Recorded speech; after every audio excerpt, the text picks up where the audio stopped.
নামাজ এটা এমন একটা ইবাদত, এটার ক্ষেত্রে লৌকিকতার সুযোগ রয়েছে। লৌকিকতা বলা হয় লোক দেখানো কাজ। কেউ নামাজ পড়লে এটার মধ্যে লৌকিকতার সুযোগ রয়েছে এবং তার ধীরে ধীরে কথা জাগ্রত হতে পারে যে আমি নামাজ পড়ি, মানুষ আমাকে নামাজি বলবে, মানুষ আমাকে ভালো বলবে, এরকম একটা সুযোগ তার কাছে আছে। আবার লক্ষ্য করুন যাকাত। গত জুমায় আমি যাকাত সম্পর্কে আলোচনা করেছিলাম। তো দেখেন যাকাত এটা এমন একটা ইবাদত, এই ইবাদতের ক্ষেত্রেও কিন্তু লৌকিকতার সুযোগ রয়েছে, লোক দেখানোর সুযোগ রয়েছে। কিভাবে? আমি যাকাত দিলে মানুষ আমাকে ভালো বলবে, মানুষ আমাকে দানবীর বলবে, দানশীল বলবে, মানুষের কাছে আমি প্রশংসা পাবো, এরকম একটা সুযোগ কিন্তু আছে। আছে কি আছে না?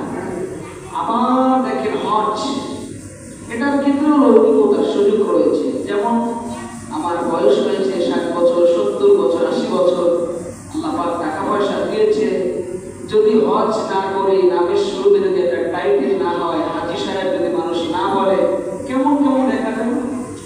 এরকম একটা দিনের মধ্যে এরকম একটা বিষয় কাজ করে।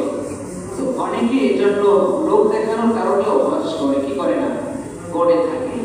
কিন্তু একমাত্র একটা ইবাদত, যার নাম রোজা, এটার ক্ষেত্রে কোনো লৌকিকতা নেই, লোক দেখানোর কোনো সুযোগ নেই। আমি রোজা রেখেছি, আমার মুখ দেখে, আমার ভেজ দেখে, আমার অবকাঠামো দেখে কেউ বলতে পারবে? বলার সুযোগ আছে? আপনি রোজা রাখছেন, আমি দেখলে বলতে পারবো যে আপনি রোজা রাখছেন কি রাখেন নাই? বলার কোনো সুযোগ নাই।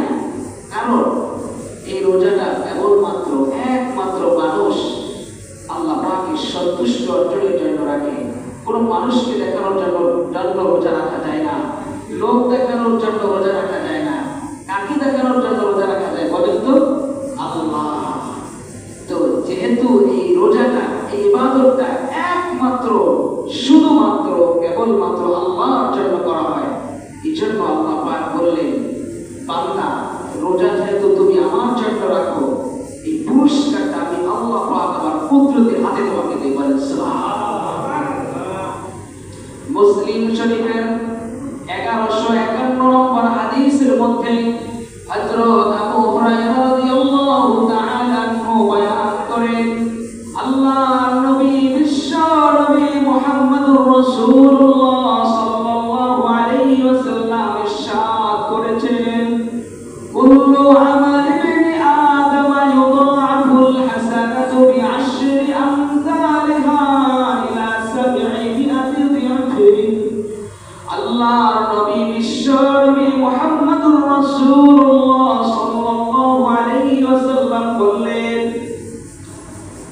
নবীজি বললেন, বান্দা যখন কোনো নেক আমল করে, কোনো ভালো কাজ করে, তার এই ভালো কাজকে 10 গুণ থেকে 70 গুণ বৃদ্ধি করে দেওয়া হয়।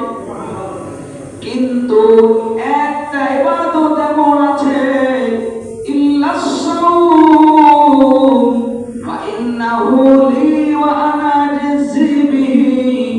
আল্লাহর নবী, বিশ্ব নবী বলেন, এই রমাদান মাসে কেউ যদি আল্লাহ পাককে একটা সিজদা দেয়, তার আমলনামায় আল্লাহ পাক 70টা সিজদা দেওয়ার সওয়াব দেয়।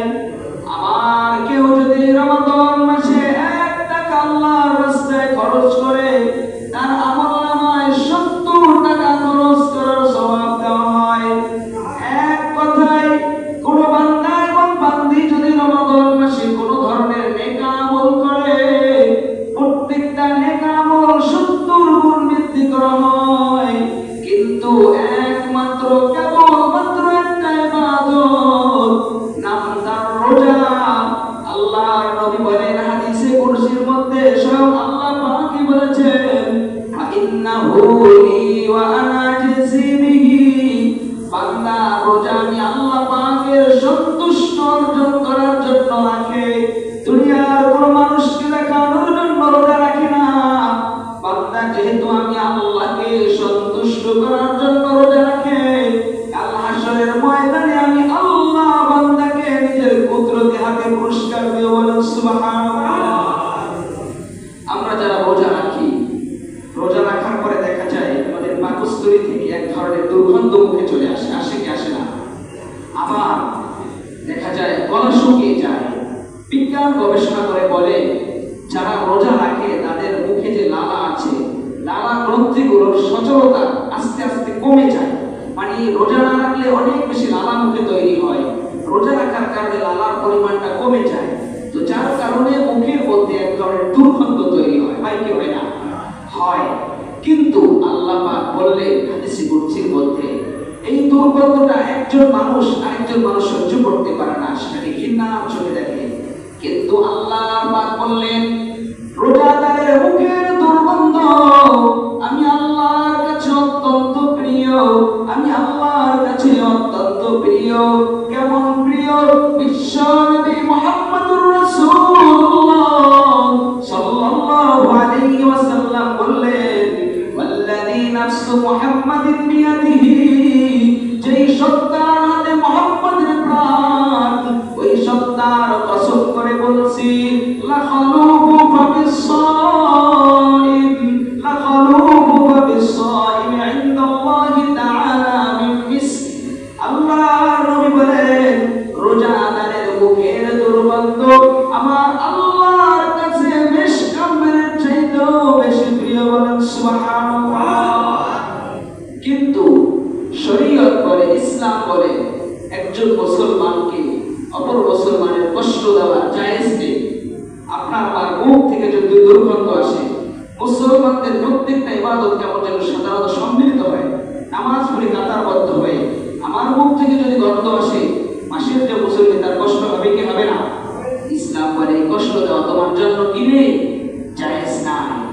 আল্লাহ নবী বিশ্বনবী মুহাম্মদুর রাসূলুল্লাহ সাল্লাল্লাহু আলাইহি ওয়াসাল্লাম মুখের দুর্গন্ধ দূর করার জন্য হাদিসের মধ্যে প্রেসক্রিপশন করে দিলেন।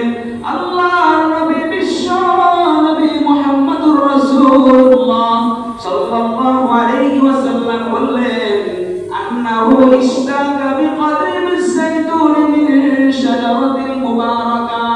বিশ্বনবী বললেন দুনিয়ার মধ্যে যত ধরনের গাছ আছে, যে গাছের ডাল দিয়ে মেচুয়াক করা হয়, তার মধ্যে সর্বশ্রেষ্ঠ সর্বোত্তম গাছের ডাল হলো জৈতুনের গাছ। জৈতুনের ডাল দ্বারা মেচুয়াক করা অতি উত্তম। কেন নবী মেচুয়াকের কথা বললেন? আল্লাহ নবী বললেন মেচুয়াকের দুইটা বিশেষ উপকার রয়েছে। এক নম্বর ইউতাইয়িবুল ফাম, মুখের দুর্গন্ধ দূর করে, ওয়া ইউযহিবু বিল হাদার, এবং মুখকে পরিষ্কার করে নেয়। আল্লাহ নবী বিশ্বনবী মুহাম্মদুর রাসূলুল্লাহ সাল্লাল্লাহু আলাইহি ওয়াসাল্লাম বললেন উম্মতেরা তোমরা মেসওয়াক করবা, মেসওয়াকের কারণে মেসওয়াকের মাধ্যমে তোমাদের মুখের দুর্গন্ধ আল্লাহ পাক দূর করে দিবে, আবার তোমাদের মুখ পরিষ্কার করে দিবে। বিশ্বনবী বললেন ওয়াহিয়া সিওয়াকি ওয়া সিওয়াকিল আমবিয়াই মিন ক্বাবলি, এই মেসওয়াক করা আমি নবী মুহাম্মদের জন্যই শুধুমাত্র সুন্নাত নয়, বরং পৃথিবীর মুখে যত নবী রাসূল যত পয়গম্বর আল্লাহ পাক পাঠিয়েছেন সব নবী মেসওয়াকের আমল করতেন।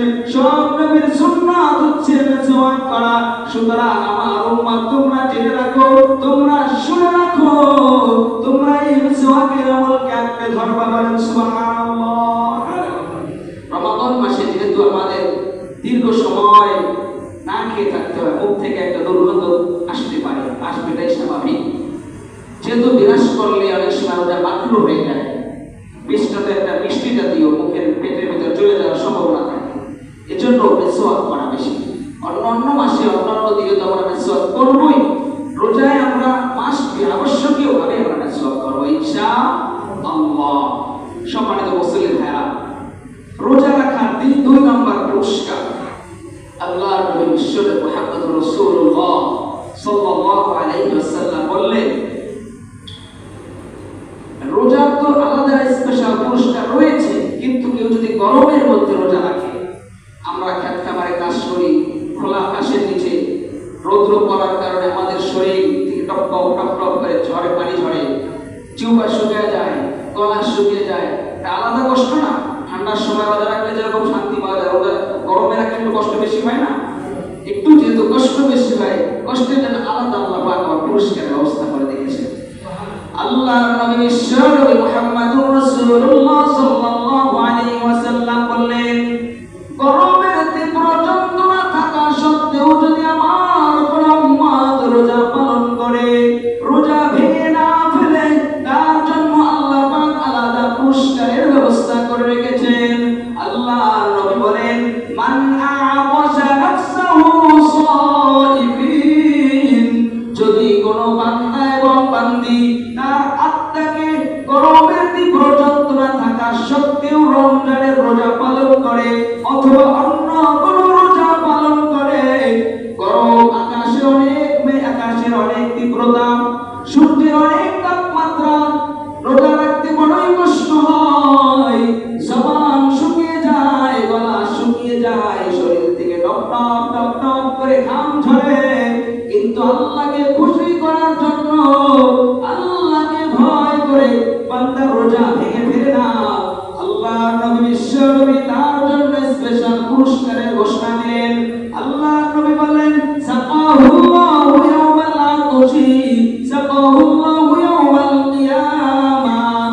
আল্লাহর নবী বলেন, বিশ্বনবী বললেন, কাল হাসরের ময়দানে বান্দার মাথার এক বিঘা উপরে যখন সূর্যটা চলে আসবে, সূর্যের তাপমাত্রার কারণে মাথার মগজগুলো টকবক টকবক করে ফুটতে থাকবে, শরীরের বস্ত্রগুলো ঝরে ঝরে ঝরে ঝরে পড়তে থাকবে, বান্দা পানির জন্য চিৎকার দিতে থাকবে, বান্দা বলবে, আইনাল মা আইনাল মা, পানি কোথায়, পানি কোথায়, ইদিবিল মা, আমার জন্য পানি নিয়ে আসো, আমাকে পানি দাও, পানি দাও।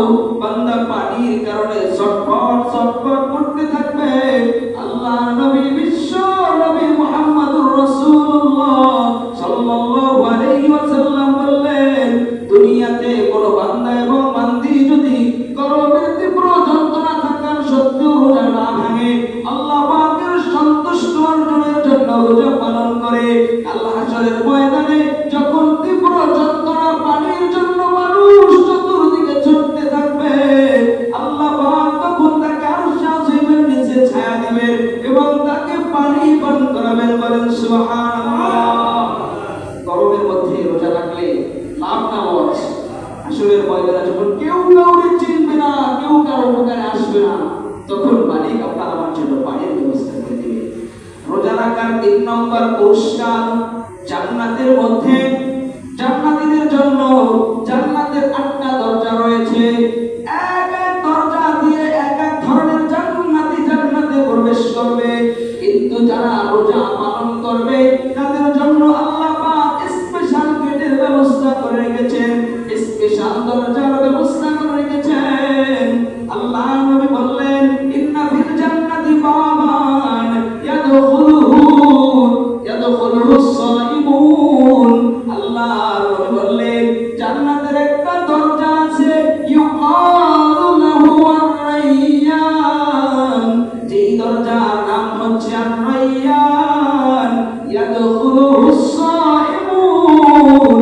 সেই রাইয়ান নামক দরজা দিয়ে একমাত্র কেবলমাত্র রোজাদাররাই প্রবেশ করার অনুমতি পাবে। সবাই জান্নাতের সেই দরজা দিয়ে প্রবেশ করার জন্য ছুটে আসবে, কিন্তু আল্লাহ পাক সেই দিন বাছাই করে যাচাই করে যারা দুনিয়াতে রোজা পালন করত তাদেরকে সেই দরজা দিয়ে প্রবেশ করাবে। ফাইদা দাখালুহু, যখন তাদের প্রবেশ শেষ হয়ে যাবে, উগলিকা, সেই গেটটা বন্ধ করে দেওয়া হবে। কাল হাসরের ময়দানে শুধুমাত্র কেবলমাত্র রাইয়ান নামক দরজা দিয়ে আল্লাহ পাকের ওই সকল বান্দারাই জান্নাতে প্রবেশ করার সুযোগ পাবে তারা দুনিয়াতে রোজা পালন করবে। সম্মানিত মুসলিম ভাইরা, রাইয়ান নামক দরজা দিয়ে জান্নাতে আমরা যেতে চাই, সবাই আমরা যেতে চাই। যেতে চাইলে আমাদের কি করতে হবে? একটা রোজাও কি করা যাবে না, ভাঙা যাবে না। ৪ নম্বর পুরস্কার, হযরত আবু উমামা রাদিয়াল্লাহু তাআলা নবীর কাছে ছুটে আসলেন। আতাইতুন নবিয়্যা সাল্লাল্লাহু আলাইহি ওয়াসাল্লাম, নবীর দরবারে হযরত আবু উমামা ছুটে আসলেন। আসার পর নবীকে বললেন, ওগো নবীজি, আপনি আমাকে এমন একটা আমলের কথা বলে দেন, মুরনি বিআমালি